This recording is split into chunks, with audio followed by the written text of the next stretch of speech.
Here I'm making a painting that appears to be in grayscale, but it's actually in complete color. If we skip forward a little bit here, we can see that it's a full color painting.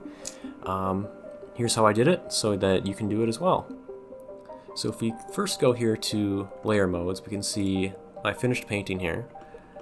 This is in full color, obviously, and you can do one layer or multiple layers, it doesn't matter, but you need your base layer, and then you need one additional layer. And that layer you're going to fill completely with black, and you're going to change the layer mode to color. This is going to completely cover all of the color painting that you're doing.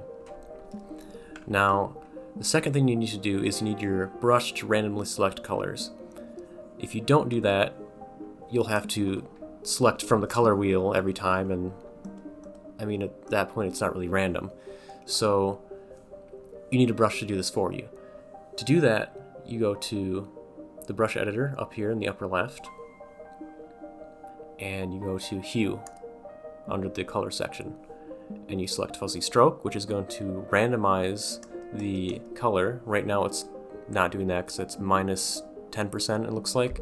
So let's switch that to maximum, and now we're getting all these colors, and you're probably going to notice a problem, which is that they're all the same saturation or intensity.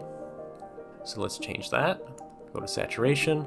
Now we have this linked to pressure, which is what we don't want. We want it also linked to fuzzy stroke, that way it's random.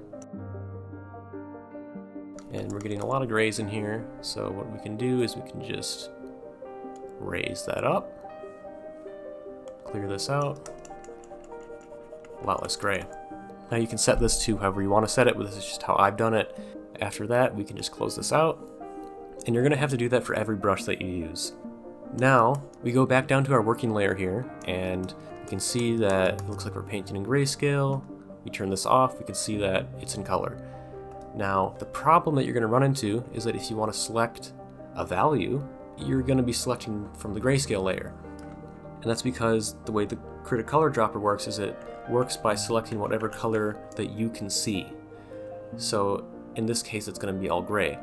The way around that is to, instead of control click, you control alt click, and that'll select the color that's underneath it. But if you're like me, you're going to forget to do that. You're going to select the grays and not notice, and then you're going to turn this off, and it's going to be all in grayscale. So to change that, we go up to Settings, Configure Krita, and we can just switch those keybinds around. So we can go to Alternate Invocation under Canvas Input Settings right here, and let's just widen this out a tiny bit.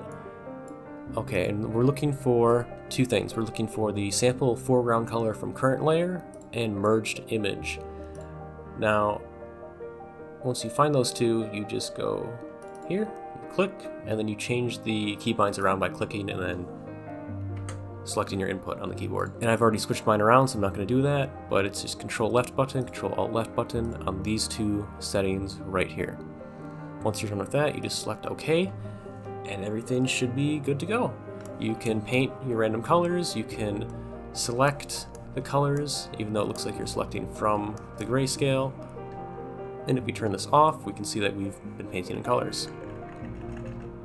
And that's how you make a random color painting without being able to see the colors.